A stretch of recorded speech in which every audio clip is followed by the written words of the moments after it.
Hey, dumpster pals. We're back today talking about difficult conversations for nurse leaders. So today we're going to go over two different acronyms that will support you. And one of them is from Crucial Conversations, and it's called STATE. And the other one is called SBI. Cindy's going to take the time to go over SBI and provide an example, and then I will go over STATE and provide an example. So SBI is a very simple one. It stands for Situation, Behavior, and Impact. This is a good one to use when you need to help someone become aware of a behavior that they're doing, and it works very well in real-time feedback situations. So sometimes people have a behavior that they're doing, but if you try to talk to them about it days or hours afterwards, they can't recall what happened, and they don't have the ability to understand what you're talking about. So using this format can be very useful if you need to say, hey, remember we talked about that behavior I told you were doing? You just did it, and this is what you did. That's amazing. I like how short and sweet that is, but it's direct and to the point. Yes. Very helpful. Again, when using these tools, please remember to get yourself in the right headspace. Go back to our original video before you take these acronyms and try to put them into place, because the foundation of these is making sure your head and your heart are in the right place before you get started. So I want to give you an example of a time that I watched a negative behavior happening in a huddle in a group setting. So for the situation, the huddle was going on. There was people talking about safety examples and something that had happened on a previous shift. And somebody was trying to tell a story, and another person interrupted them and started talking about something else. And it kind of came across as disrespectful and rude, and made it seem like they thought that what they had to say was more important. So then I talked about the behavior, and I pulled that person aside, which, by the way, if you're going to give feedback to somebody, you should really be doing that in private, not in the group setting. I only give feedback in a group setting if there's actually like a life or death situation, or if something is just getting worse and worse and worse, and I need to just call a pause and a time out and just say, we're getting off track. Let's talk about this offline. But in this scenario, the behavior that I needed to point out to this employee was I just said, hey, I noticed that when we were in huddle, that you interrupted this person who was trying to tell a story about something that had happened the day before. And that seemed like it came across a little bit disrespectful. And that person who was trying to tell their story, not only does it seem rude when you cut them off, but it interrupts their train of thought. So if they're trying to finish the story, they're going to have trouble figuring out where they left off. And then the last part of this was trying to get that impact to come back home, where I'm trying to explain how that can actually have a negative effect on the whole team. So in the same conversation, after I explained yesterday in huddle, this is what happened, this is how I foresee that could have come across as disrespectful, this could actually have a long-term effect. Because if you start interrupting people, this can start a trend of people not feeling safe to speak up. Or they might not feel like it's worth speaking up because they don't have the opportunity to have a voice. And you might see in meetings, you're going to have people who chronically are the talkers, and you're going to have people who chronically are the quiet ones. And to really have a healthy team, your goal should be to try to get those quiet people to be more vocal and the loud people to step back so that they can make space and room for those who may not always feel safe and comfortable speaking up. And so you have to bring that back to the person to help them understand that this is about team dynamics. And when we have healthy team dynamics, we have healthy and safe patients. This is about all of us working together for the best possible outcome.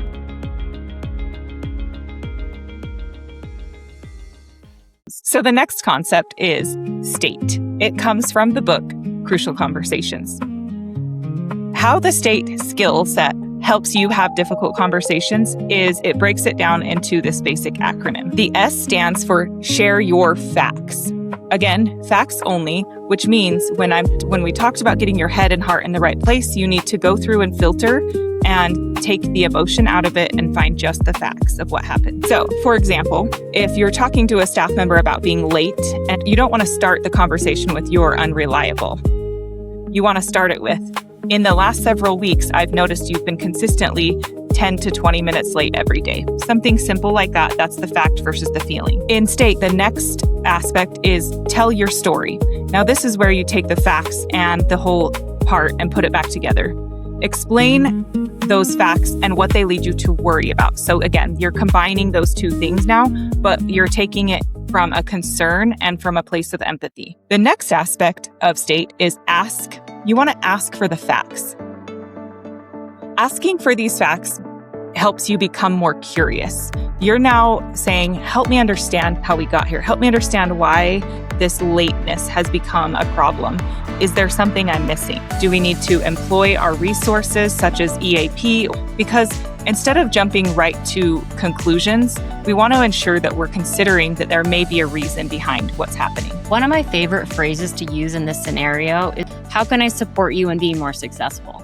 Correct. I like that one too. One of the reasons this ask part is so important is because what our viewpoint and the vision of what we're seeing is happening might actually be wrong, and there could be other things going on. For example, is your employee actually coming in and doing something else first? Did they go talk to another nurse about the patient that they took care of last night instead of coming into huddle, and you just didn't realize that they were already here?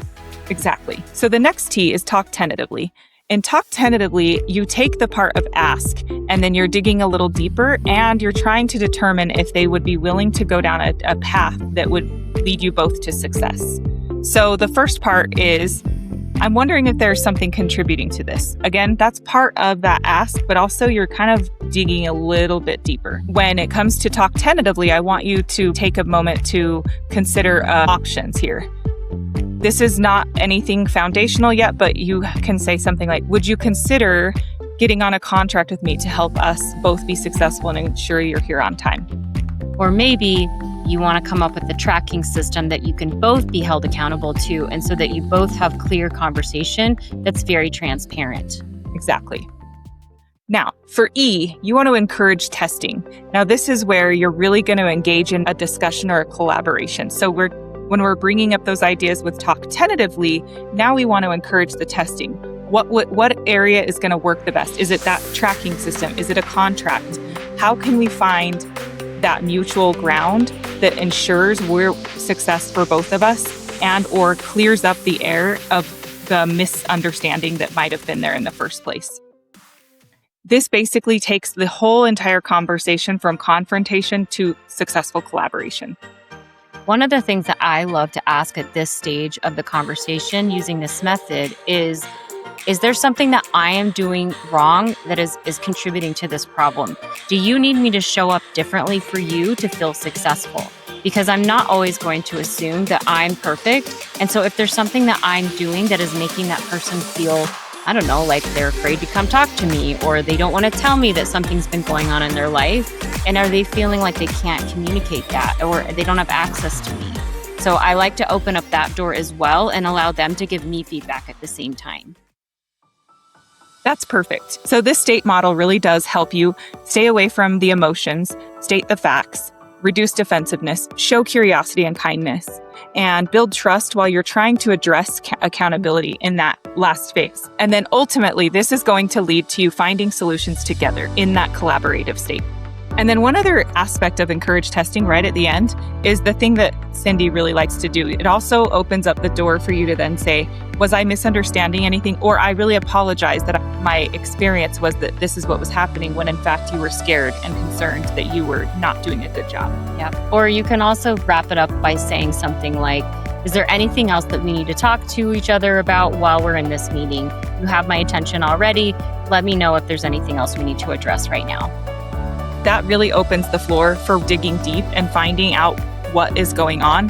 And it takes a difficult conversation that is never going to be easy and creates a space to make them productive. By leading with facts, sharing your concerns, and being curious and having that open dialogue, nurse leaders can actually build relationships and strengthen that communication versus damaging teams by creating an unsafe and tense environment that people don't feel like they can bring up issues to you. It's very easy in leadership to lead with your emotions. It's important for us to remember when to check that at the door so that we can be productive. Because just because we feel justified and righteous in using our emotions, that often isn't actually helpful. And it can shoot yourself in the foot and create more dumpster fires for yourself that then you're going to have to clean up and put out later. If you found this video helpful, like and subscribe and share with other nurse leaders who you think may find this useful as well. And stay tuned for next week's video. See you later, dumpster pals.